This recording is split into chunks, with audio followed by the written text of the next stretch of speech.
నమస్కారం. ఈ వీడియో చాలా ఉపయోగం సాధకులందరికీ. ఎందుకంటే ఇందులోనే క్రియా విధానం కానీ ఉపాయాలు కానీ ఎట్లా ఏకాగ్రత మనం కుదిరించుకోవాలా అన్నది ఆ విషయాల గురించి నేను మీకు చెప్తాను. మొట్టమొదటి మీరు గమనించవలసింది ఏంటంటే సాధనకు మనం టైం ఎన్నుకుంటాం, ఏ టైంలో చేయాలని. మనం ఏ టైం ఎన్నుకుంటామో ప్రతిరోజు మీరు అదే టైంను పాటించండి. టైంను మార్చరాదు, మనకు అనుకూలమైనటువంటి టైంలో చేయరాదు. ఒక టైం నిర్ణయించుకుంటే అదే టైంలో ప్రతిరోజు చేయడము ప్రాక్టీస్ చేయండి. ఈ ధ్యానం చేసేది మనం కాదు, భౌతికంగా మన శరీరం కాదు, జీవుడు ధ్యానం చేసేది. ధ్యానం చేసేది జీవుడే, ధ్యాన ఫలితాలు కూడా జీవునికి పోతాయి. కాబట్టి మన శరీరంలో జీవుడు ఏ టైం ప్రకారం ఎలా ప్రవర్తిస్తాడో ఆ జీవుని యొక్క ప్రవర్తన గతి గమనాలను బట్టి మనం కూడా ధ్యానం చేయాలి. మనం ఇష్టం వచ్చినట్టు చేయడానికి కాదు. జీవుడు మార్నింగ్ 6 గంటలకు స్టార్ట్ అవుతాడు మూలాధార చక్రం నుంచి. మూలాధార చక్రం నుంచి మార్నింగ్ 6 o'clock స్టార్ట్ అయ్యి సహస్రానికి వెళ్ళి మళ్ళీ కిందికి వస్తాడు బయలుదేరి. ఇట్లా ప్రక్రియ 24 hours జరుగుతుంది. అంటే జీవుడు 24 hours శరీరంలో ధ్యానం చేస్తూ ఉంటాడు. మనం చేసే ధ్యానము, జీవుడు చేసే ధ్యానము, టైమింగ్స్ ఈ రెండు సింక్రోనైజ్ కావాలి, సంయమనం కావాలి. మన కన్వీనియంట్లో మన శరీరం అనుకూలంగా మనం చేసుకునేది కాదు. మార్నింగ్ 6 o'clock మూలాధార చక్రం నుంచి జీవుడు స్టార్ట్ అవుతాడు పైకి పోవడానికి. అక్కడ 45 నిమిషాలు ఉంటాడు. తర్వాత చక్రంలోకి వచ్చేసి 2.5 గంట ఉంటాడు. మళ్ళీ పైకి వచ్చేసి 2.5 గంట ఉంటాడు. ఇట్లా అంచెలంచెగా అన్ని చక్రాలు దాటుకుంటూ వీడికి వెళ్తాడు 12 గంటలకి.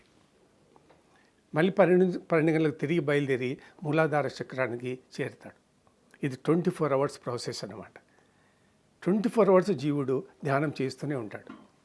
చేసి ఈ ధ్యానాన్ని పరమాత్మకు సమర్పించుకుంటాడు. అంటే ఆత్మ ఉంది కదా, ఆత్మపైన జీవుడు ధ్యానం చేస్తాడు.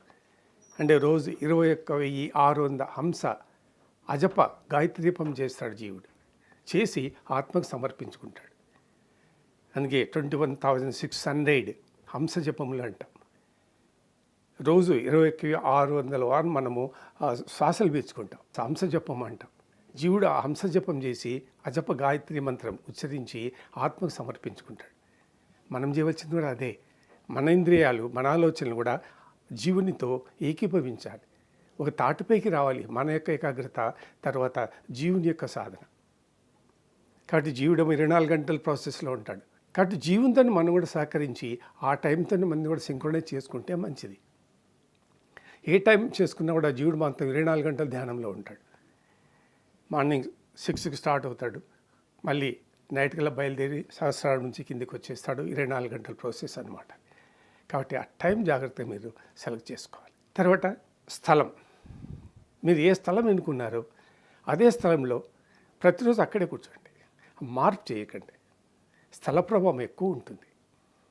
కాబట్టి ఆ ఎన్నుకునేటువంటి స్థలాన్ని కేర్ఫుల్గా, జాగ్రత్తగా, డిస్టర్బెన్స్ లేకుండా మనకు అనుకూలంగా ఉండేటువంటి స్థలాన్ని ఎన్నుకోండి. మూడవ విషయం ఏంటంటే మనకి ధ్యాన సూత్రాలు 3: ఏకాగ్రత, ఏకాంతము, నిశ్శబ్దం. ఈ 3 లక్షణాలు సాధకుని దగ్గర ఉండాలి. ఏకాంతం ఉండాలి ముందు. అందుకే మనం ఎన్నుకునే స్థలం ఏది అక్కడ ఏకాంతం ఉండాలి, డిస్టర్బెన్స్ ఉండరా. రెండోది ఏకాగ్రత ఉండాలి. మూడోది నిశ్శబ్దం కూడా ఉండాలి, శబ్దాలు ఉండరా. శబ్దం ప్రధానమైనటువంటి విషయం. మనకు పంచతన్మాత్రలు ఉన్నాయి. ఆ పంచతన్మాత్రలు పనిచేయరాదు శరీరంలో. అంటే దృశ్యము, శబ్దము, రసము, గంధము, స్పర్శ, ఈ 5 ఉంటాయి. ఈ 5 పనిచేస్తుంటాయి శరీరంలో. ఇవి ధ్యానికి పని చేయకూడదు. అందులో శబ్దం కూడా ఒకటి, దృశ్యం కూడా ఒకటి. దృశ్యాలు, శబ్దాలు 2 ఉండకూడదు. కాబట్టి ఏకాగ్రత ఉండాలి, ఏకాంతం ఉండాలి, నిశ్శబ్దం ఉండాలి. ఈ 3 ధ్యానికి ఉన్నటువంటి ప్రధానమైనటువంటి సూత్రాలు. ఈ 3లో ఏది లేకపోయినా మనకి ఏకాగ్రత కుదరదు. త్రయాలంట అనమాట. ఇది ధ్యాన త్రయములు అంటాం. 3 సూత్రాలు, 3 స్తంభాలు ధ్యానికి. అదే మరి మనలో ఒక ఘర్షణ ఉండకూడదు. ఘర్షణ ఎందుకు ఏర్పడుతుందంటే మనకు 3-4 స్థితులు సాధారణంగా ఉంటాయి ధ్యానికి. ధ్యానము, ధ్యాత, ధ్యేయ వస్తువు. చూసారా, ధ్యానం చేసే విధానం, ప్రక్రియ. వీటి మధ్యన ఎప్పుడు ఘర్షణ ఉండకూడదు. ఈ 3ంటిని ఏకతాటపైకి తీసుకురావాలి. ధ్యానము, ధ్యాత, ధ్యేయ వస్తువు. ఈ వేరు కాదు, ఈ 3 వేరైపోవాలి. కాబట్టి మనం కూర్చున్నప్పుడు ధ్యానం చేస్తున్నాం అంటుంటాం.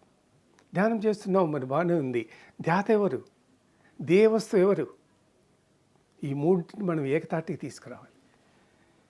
కాబట్టి మనం ధ్యానం చేయడం లేదు, జీవుడు ధ్యానం చేసేది. అదే మన పూజ అంటాం.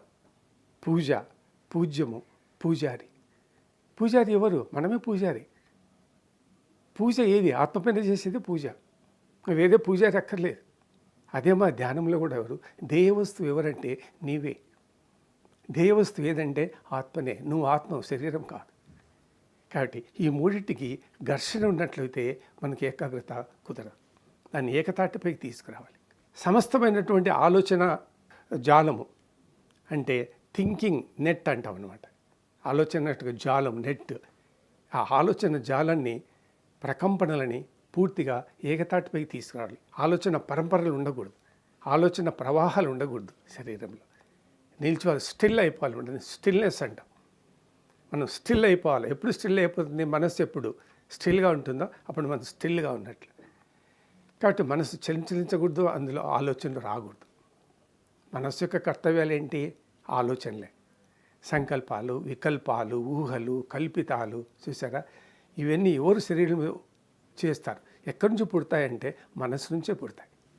కాబట్టి దాన్ని స్టిల్గా ఉంచాలి. ఆ ఆలోచన పరంపరలను లేకుండా మనము చేయాలి. అది ప్రధానమైనటువంటి కర్తవ్యం. లేదా ఏకాగ్రత కుదరదు. ఏకాగ్రత అనేది టోటల్లీ అంతర్క్రియ, బాహ్యానికి సంబంధించింది కాదు. తర్వాత మన శరీరంలో మనసుకి వృత్తులు ఉంటాయి. పని మనసు ఉందంటే దానికి కొన్ని పనులు ఉన్నాయి. దాని మనోవృత్తులు అంటాం. చిత్తం ఉంది. చిత్తాన్ని కూడా కొన్ని వృత్తులు, కొన్ని పనులు, కొన్ని ఉపాధులు ఉంటాయి. దాన్ని చిత్తవృత్తులు అంటాం. అదే మాది ఇంద్రియాలు ఉంటాయి. ఇంద్రియాలు కూడా పనిచేస్తుంటాయి, శరీర కర్తవ్యాలు చేస్తూ ఉంటాయి. దానికి బాధ్యతలు ఉన్నాయి, విధులు ఉన్నాయి. చూసారా? వీటికి ఈ వృత్తులు, వ్యాపారం లేకుండా చేయాలి. మనోవృత్తి ఉండకూడదు, చిత్తవృత్తి ఉండకూడదు, బుద్ధి వృత్తి ఉండకూడదు, అహంకార వృత్తి ఉండకూడదు, ఇంద్రియ వ్యాపారాలు ఉండకూడదు. వీటన్నిటిని పని చేయకుండా మనం ఆపాలి. అంటే మీ చేతిలోనే ఉంటాయి అవన్నీ. అవన్నీ మనమే కదా, మనకు సంబంధించిన విషయాలే. కాబట్టి మనమే వాటిని నియంత్రించాలి, అదుపులో పెట్టుకోవాలి, కంట్రోల్ చేయాలి. ఈ ఇంద్రియ విషయాలన్నింటినీ మనం అరికట్టాలి. లేకపోతే ఏకాగ్రత కుదరదు. అదే మరి చూడండి, గాలి లేని చోట దీపం ఏ మాదిరి నిశ్చలంగా ఉంటుందో, గాలి లేని చోట చూడండి మనం దీపం కానీ ఊదికడ్డి కానీ చక్కగా పైకి పోతుంటుంది. గాలి లేని చోట దీపం ఏ మాదిరిగా నిశ్చలంగా ఉందో ఆ మాదిరిగా నీ మనసు నిశ్చలంగా ఉండాలి. కాబట్టి ఆ మనసు ఎప్పుడు నిశ్చలంగా ఉంటుందో అప్పుడు మీకు ఏకాగ్రత ఏర్పడుతుంది. మనసు నిశ్చలత లేకపోతే ఏకాగ్రత ఎగిరిపోతుంది. కాబట్టి కొద్దిగా గాలి వచ్చినట్లయితే దీపం పక్కకు గిట్టు అట్టు పోతుంది, ధూపం కదులుతుంది. ఏమాత్రం గాలి లేదనుకో దీపం చక్కగా వెలుగుతూ ఉంటుంది. కొద్దిగా గాలి వస్తే దీపం పక్కకట్ట కదులుతుంది. చూసారా? ఆ మాదిరి మనసును కూడా ఖచ్చితం చేసి పెట్టాలి. మనం పత్రం సమర్పయామి అంటాం. పరమాత్మని పూజ చేసేటప్పుడు ఓ పత్రం వేస్తాం పటం పైన. పత్రం సమర్పయామి అంటే ఏంటి? పత్రం అంటే ఎండిపోయినటువంటి ఒక పలుచటి, బరువు తక్కువగా తేలికగా ఉండేటువంటి ఒక ఆకు అన్నమాట. అదే మనసు. అటువంటి మనసును పరమాత్మను సమర్పణ చేసుకున్నప్పుడే మనసు నిశ్చలంగా ఉంటుంది. అప్పుడు మనసుకు ఏకాగ్రత కుదురుతుంది. కవి సమర్పయామి అంటే మనం మనస్సును ఆత్మకు సమర్పించుకోవాలి. పత్రం సమర్పయామి అంటే ఆకును పటం పైన వేయడం కాదు. పుష్పం సమర్పయామి అంటే పువ్వును పటం పైన వేయడం కాదు. బుద్ధికి పుష్పగుణ ఉంటుంది, వికసించే గుణం అనమాట. పుష్ప వికసిస్తుంది, మైండ్, బుద్ధి కూడా వికసిస్తుంది. అటువంటి మైండ్లో ఎటువంటి ఆలోచనలు లేకుండా, చింతనలు లేకుండా, విచక్షణ జ్ఞానం ఉండేటట్లుగా ఆ యొక్క బుద్ధిని కూడా మనము పరమాత్మను సమర్పించుకోవాలి, అహంకారాన్ని సమర్పించుకోవాలి. కాబట్టి మనం పూజ చేసేప్పుడు, ధ్యానం అంటే పూజనే. ధ్యానం మనసు పని చేసేటువంటి ధ్యానాన్ని పూజ అంటాం. ఇప్పుడు పూజ ధ్యానం మనం రెండు వేరు చేసుకున్నాం. కాబట్టి ధ్యానం అంటే ఏంటంటే మనసు పని జరిగేటువంటి పూజనే. కాబట్టి పరమాత్మను మనం ఈ సమర్పించుకోవాలి. దీన్నే పుష్పత్రయము అంటాం. ఆకారార్చన లేదు, పటాలు, వస్తువులు, పదార్థాలు లేదు, ఆకారార్చన లేదు. పరమాత్మ ఆకారం లేదు. నా సత్య ప్రతిమా అస్తి అని వేదాలు చెప్పబడింది. నాకు రూపమే లేదు, ఆకారమే లేదని భగవంతుడు వేదాల్లో చెప్తాడు. కాబట్టి మనము ఇవి సమర్పించుకోవాలి భగవంతుడికి. మనస్సు, బుద్ధి, చిత్తం, అహంకారం ఉన్నాయే, వీటిని మనం ఆత్మకు సమర్పించుకోవాలి. అంటే వాటిని డెడ్ చేయాలి. అంటే వాటిని కర్తవ్యాలు, వృత్తులు, వ్యాపారాలు ఏమీ లేకుండా కేవలం ధ్యానం పైన వాటిని ఉపయోగించుకోవాలి. కాబట్టి దాన్ని మనం ఏకాగ్రత అనేటువంటి స్థితి మనకు ఏర్పడుతుంది. ఇది మనకు ఏర్పడాలంటే అభ్యాస వైరాగ్యాలు ఉండాలి. ఎప్పుడు అభ్యాసం చేస్తూ ఉండాలి. అభ్యాసం చేస్తే నిదానంగా క్రమేణా ఎప్పుడో మనకు ఆ ఏకాగ్రత కుదురుతుంది. మీరు 2 గంటలు ధ్యానం చేస్తున్నారు. ఆ ఏకాగ్రత అన్నది లేదా మనసు ఆత్మలో కలవడం, ఐక్యం కావడం అనే స్థితి 1 నిమిషం జరిగిందంటే మనం పెద్ద గొప్ప సాధన చేసినట్లు, ఎంతో పెద్ద గొప్ప సిద్ధులు మనకు లభిస్తాయి. 1 నిమిషమే, 2 గంటల ధ్యానంలో 1 నిమిషము మనస్సు ఆత్మ కలిసిపోయినట్లయితే అది గొప్ప ధ్యానం. కాబట్టి ఆ అభ్యాసంతో మనకు నిదానంగా దొరుకుతుంది. దీని అభ్యాస యోగం అంటారు. మీరు అభ్యాస యోగాన్ని ఎప్పుడు వినలేదేమో. అభ్యాస యోగం అని ఒక యోగం కూడా ఉంది. దాంట్లో అభ్యాసం అంటే ఏంటి, ఎట్లా చేయాలా, ఎప్పుడు చేయాలనేటువంటి జ్ఞానం అంతా ఉంటుంది. అది వేరే సబ్జెక్ట్ మ్యాటర్. అదే మాదిరి వైరాగ్యం కూడా ఉండాలి, విరక్తి ఉండాలి. విరక్తి లేకపోతే దైవం సైడ్ పోవడానికి వీలుగా ఒక దానితో సంబంధం వదులుకుంటేనే ఇంకొక దాంతో సంబంధం ఏర్పడుతుంది. దాన్ని మనం వైరాగ్యం అంటాం. ప్రపంచంతో విడిపోతే సంబంధము, నీకు ఆత్మకు దగ్గర అవుతాం. ప్రపంచానికి దగ్గర అవుతే ఆత్మకు దగ్గర కాలేవు. అదే వైరాగ్యం. కాబట్టి అభ్యాసము, వైరాగ్యము ఈ 2 ఉండాలి. తర్వాత మనలో ఏకాగ్రత కుదరాలంటే విషయాసక్తి ఉండకూడదు. విషయములపైన ఆసక్తి. ఇప్పుడు ప్రపంచ విషయాలు, ఇవి ఇంటి విషయాలు, లేనిపోని విషయాలు, రాజకీయాలు, టీవీలు, ఎన్నో విషయాలు ఉంటాయి ప్రపంచంలో. ఎప్పుడు మనం వీటిపైన ఎక్కువ టైం కేటాయిస్తుంటాం. విషయాసక్తి ఉండరాదు. విషయ విసర్జన ఉండాలి.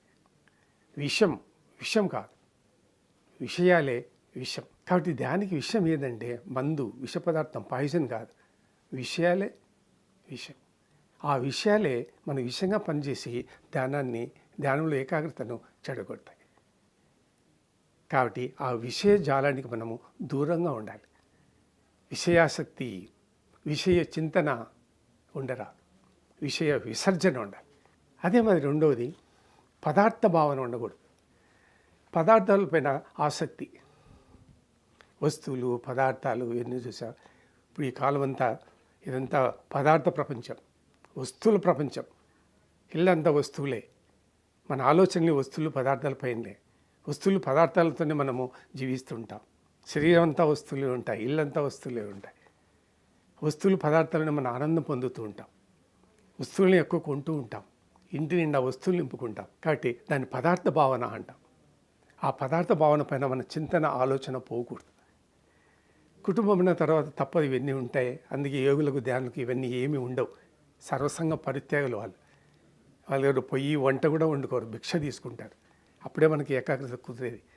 ఎందువల్ల అంత దిగంబరులైనారు భిక్షులు కానీ, నాగసాధులు కానీ, అఘోరాలు కానీ సర్వసంగ పరిత్యాగం చేస్తారు. అసంగులు అయిపోతారు. విరక్తి కలుగుతుంది వస్తు పదార్థాలపైన. ఆ మాదిరి మనకు కూడా వస్తువులపైన విరక్తి కలగాలి. పదార్థ భావన, ఆలోచన మనలో ఉండరా. అదే మరి భోగాసక్తి, భోగాలు, భోగ విషయాలు, భోగ పదార్థాలు, వీటితో మనం ఆనందంగా ఉంటాం. అంటే వస్తువులతో ఆనందించడము, పదార్థాలతో ఆనందించడము, టీవీ చూడడము, జనాకర్షణ, జనశేఖరులు, ప్రజలతో కలిసి తిరగడము, ఇవన్నీ భోగాలకు సంబంధించినవి. భోగమే రోగాలకు దారితీస్తుంది. కాబట్టి మనం భోగాలను ఎంత అనుభవిస్తే అన్ని రోగాలు మనకు వస్తాయి. ఎంత సంపదో అంత ఆపద. కాబట్టి వీటికి ఎంత దూరంగా ఉంటూ ఉండాలి ధ్యానం అన్నవాడు. అప్పుడే మనకు ఏకాగ్రత కుదురుతుంది. లేకపోతే మన ఆలోచనలన్నీ వాటిపైన పోతూ ఉంటాయి. కాబట్టి భోగాలు, భోగ విషయాలు, భోగ పదార్థాలు, భోగానందాలు, మనుష్యానందాలు ఇవన్నీ ఉండరా. మనం ఎక్కువ మనుష్యానందానికి ప్రాధాన్యత ఇస్తుంటాం. ఎప్పుడు మాట్లాడుతుండడము, బంధువులు కానీ, ఫ్రెండ్స్ కానీ, సెల్స్ కానీ, ఫోన్స్ కానీ, వీటితో మనం ఎక్కువ టైం స్పెండ్ చేస్తుంటాం. దీని ద్వారానే మనకు ఆనందం పొందుతుంటాం. దీన్ని మనుష్యానందం అంటాం. శత్రువే మనకు మిత్రులే శత్రువు. గుర్తుపెట్టుకోండి. వీళ్ళంతా ఎవరు శాశ్వతం కాదు. వీళ్ళంతా బాహ్యానికి సంబంధించిన వాళ్ళు. కాబట్టి నీ చింత ఎప్పుడు ఆత్మనే ఉండాలి. ఆత్మపైనే నువ్వు ఆధారపడాలి. ఆత్మనే చివరికి నీతో పాటు ఉండేది. మరణించినంతలో మన దగ్గర ఉండేది ఆత్మనే, జీవుడే. తర్వాత కూడా మనకు ఆత్మతో సంబంధం ఉంటుంది. బాహ్య ప్రపంచంలో ఎవరు మన దగ్గరికి రారు. చివరి టైంలో కూడా ఎవరు ప్రపంచ వ్యక్తులు మన దగ్గర ఉండరు. నువ్వు ఒక్కరిమే ఉంటావు, ఏకాంతంగా ఉంటావు. కాబట్టి నీ దగ్గర మిత్రుడు, శత్రువు, ఫిలాసఫర్ ఎవరంటే నీకు ఆత్మనే. దానిపైన ఎప్పుడు చింతన కలిగి ఉండాలి. అప్పుడు నీకు ఏకాగ్రత బాగా కుదురుతుంది. అదే మాదిరి మౌనం. ఈ మౌనం అనేది అంతర్మౌనం ఉండాలి, బాహ్య మౌనం ఉండరా.